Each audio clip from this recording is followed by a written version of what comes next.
Welcome back, everybody. This is Chapter 5 of The Last Kids on Earth. Hopefully you've been enjoying this so far. I sure have enjoyed making it for you. Chapter 5. The undead freaks come at me in a wave. First, an old man zombie. He's got one eyeball dangling out, and it bounces against his cheek. He lunges at me, his throat making a sound like bleh. I dive under his outstretched hands.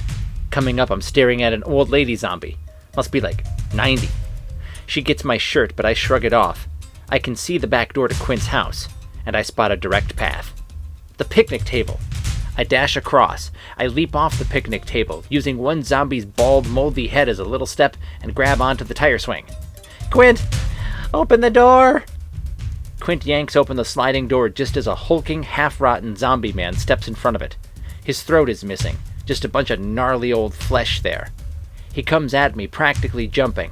I've got no choice, but...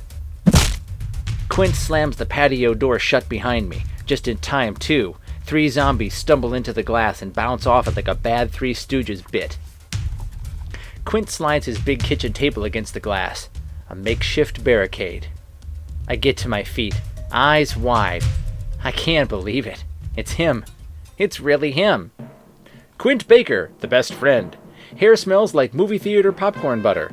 Always working on a new gadget or experiment. Non-athlete's foot. Old man hat. Pocket watch for looking dorky. Wears a lab coat as a jacket for no good reason. I was afraid you were dead this whole time, I exclaim. A scientist never truly dies, Quint says. He lives on through his research. I groan. But yes, I'm also regular normal alive, Quint says. I want to groan again, but I can't help but laugh. I'm just so happy to see my buddy. Secret handshake time, buddy. We have a secret handshake? Yeah, remember? We worked on it that whole afternoon one time. We had that big plan. We were going to do the handshake when we passed in the hallway so people would know we had cool secrets going on and we were up to stuff, remember? Quint scratches his head. Vaguely remember. How'd it go again? I think you grab my ankle and I finger flick your elbow. There was also some ear tugging, I think. Quint looks confused. Just tug my ear, Quint. I am not tugging your ear. Oh, come on, just a little tug to get the handshake started. Jack, I think you should give up on the secret handshake. I shrug. We bump fists. Can't go wrong with the classics. I follow Quint up to his room. The lab, as he calls it. On the way upstairs, I pull out my list of feats and check off the box next to make it to Quint's house without dying. Another feat down. Another pat on the back for old Jack. Quint's house. The same house where I spent most every day after school the past 6 months. Feels different now. But I can't wrap my noggin around why. This is all research. I've learned much. It looks like we have 3, possibly 4 creatures in the Mammalia class, Quint says. Hold up, stop the train, I say. I thought we were playing video games. Quint grins. A ploy. I was right. It was a trap. Quint continues. I'm about to begin classifying them by genus and species, then grading their skill sets and abilities. Grading their skill sets and abilities? You mean like baseball players? I ask. Quint rolls his eyes. No, Jack, not like baseball players. Like X-Men? I ask. Quint grins. A little. Hey, I say, suddenly wondering why his house seems so different. Where are your parents? Quint is silent for a moment. He stares at the floor like he's studying it. They were on vacation, remember? So I don't know. I'm hoping they're out there somewhere. Maybe out west. Safe. Oh, I say softly. And what about that weird babysitter they left you with? Oh, she got zombified straight away. I laugh. Sort of. Half laugh. No, less. 1/3 laugh. After that, we just sit for a while, neither one of us really speaking. I cough into my hand and say, Hey, Quint, is it true what was on the news those first few days? That the monsters and zombies came to the East Coast first, so everyone went west and out there the army was, prepared to stop them? Quint looks up at the ceiling, and he thinks for a moment. I have no idea. I only know as much as I see. And what do I see? Monsters and zombies everywhere. Very few survivors. Internet down. Cell phones down, no way to know anything else.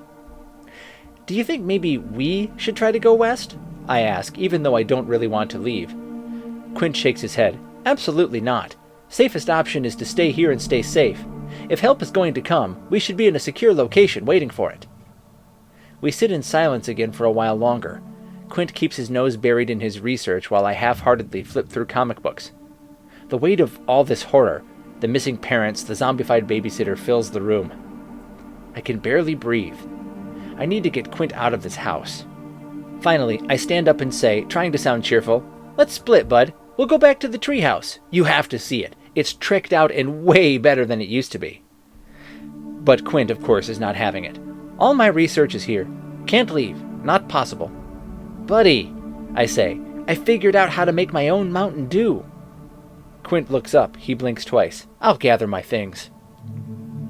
"Quint, buddy, I trust you in all things, but you got a plan for getting this crud all the way across town without us getting eaten?" Quint says that he has a means of transportation, so I follow him down to the pitch-black garage. It smells like gasoline and sawdust. He flicks the light switch, and what I see, oh man, I have to pick my jaw up off the floor. Not literally. That's something zombies do. I'm staring at a bad-to-the-bone, post-apocalyptic vehicle. "I began with my mom's pickup truck," Quint says, "and I just started adding things." I whistle, impressed. "Now, pay attention, Jack," he says, and he begins detailing the truck's gizmos and gadgets. It's amazing what a smart kid can do when no one's bugging him to finish his homework or change his socks. Running my hands over the truck, I ask, "So what do you call it?" "Big Mama," Quint says. "After, well, my Big Mama." I nod. It's true. His mom was quite hefty. "Big Mama, the post-apocalyptic ride. Comes complete with arrow turret, fuzzy dice for looking cool, skull hood ornament. Not real, it's just a candle.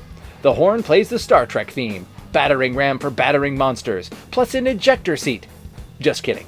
Bottle rocket launchers, fuzzy mice for science. Many, many, many boxes of brown sugar cinnamon Pop-Tarts. Storage for loot nabbed from Best Buy. Butter slick slingers, tire chains for rolling over monsters, and reinforced windows to keep zombies out." We spend the next hour stuffing all of Quint's research and equipment and action figures into Big Mama. Once we have it all loaded up, Quint pauses. One thing. Do you have any idea how to drive?" "Dude, we're 13, I say. Quint's face sags. "Right. So I've played like 200 hours of Need for Speed. Of course I know how to drive. I'm practically an expert." "Jack." We get back to the treehouse with no major issues. Only roadblock is a zombie horde outside the old skating rink that forces me back toward the center of town, back past the ruins of the CVS. Passing the store's remains, I slow down just long enough to see if Blarg is still hanging around. I don't see him. That worries me. Blarg is out there, somewhere, and he has my scent. But I push the thought to the back of my mind. Today is a good day, and I'm not ruining it with thoughts of ginormous beasts. And tonight is even better. Quint and I are cooking up Mr. Goodbar s'mores and getting ready to play some Mario Kart. For the first time in a long while, everything feels right. Quint has been found. And now I'll use his mega-smart science brain to help me find June Del Toro and complete the ultimate feat of apocalyptic success. All right, well, I hope you enjoyed Chapter 5. Check in next time for Chapter 6. Until then, have a great day.